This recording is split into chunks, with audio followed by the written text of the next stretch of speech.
C'est officiel, le prince Harry sera présent au couronnement de Charles III mais sans Meghan Markle et leurs enfants. À quelques jours de cet événement historique, que pense le roi de la venue de son fils sans sa belle-fille? Le 6 mai, Charles III va entrer dans l'histoire. À 74 ans, le fils d'Élisabeth II va être couronné roi à l'abbaye de Westminster et son épouse, Camilla Parker Bowles, deviendra la reine consort. Un événement historique pour lequel tout a été prévu dans les moindres détails. Du choix des musiques à celui des tenues des époux, en passant par leur couronne à celui des invités, rien n'a été laissé au hasard pour ce jour si important aux yeux de la monarchie britannique. Les deux carrosses qui transporteront les époux du palais de Buckingham jusqu'à l'abbaye, puis dans le sens inverse, ont été dévoilés sur le compte Instagram officiel de la famille royale. Deux moyens de transport très luxueux, qui ne servent que dans de rares occasions. Et jusqu'à ce mercredi 12 avril, un mystère demeurait. Personne ne savait si le prince Harry et Meghan Markle allaient faire le déplacement pour le couronnement.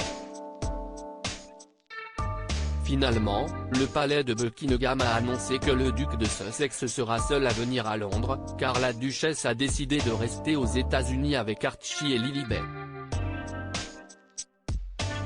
Et si le 4e anniversaire de son fils, qui tombe le jour du couronnement, a pesé dans la décision de Meghan Markle, il se murmure aussi qu'elle a été vexée de ne pas avoir de place sur le balcon du palais de Buckingham. La liste des heureux élus qui auront droit d'apparaître sur ce balcon a été révélée, et ni le prince Harry ni sa femme n'en font partie. Une décision qui a provoqué la colère de l'ancienne actrice. Charles III a hâte de retrouver son fils si le prince William et Kate Middleton semblent être ravis à l'idée de ne pas croiser Meghan Markle à Londres, Charles III est surtout ravi de retrouver enfin son fils. Le roi est heureux que Harry, son fils, qu'il appelle son garçon chéri, soit à l'abbaye. Il le voulait là-bas.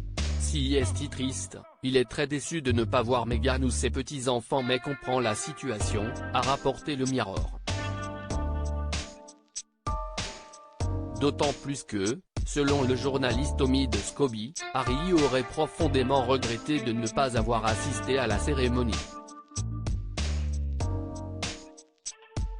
Des retrouvailles que le père et le fils attendent avec impatience et qui, on l'espère, seront enfin l'occasion pour eux d'enterrer la hache de guerre.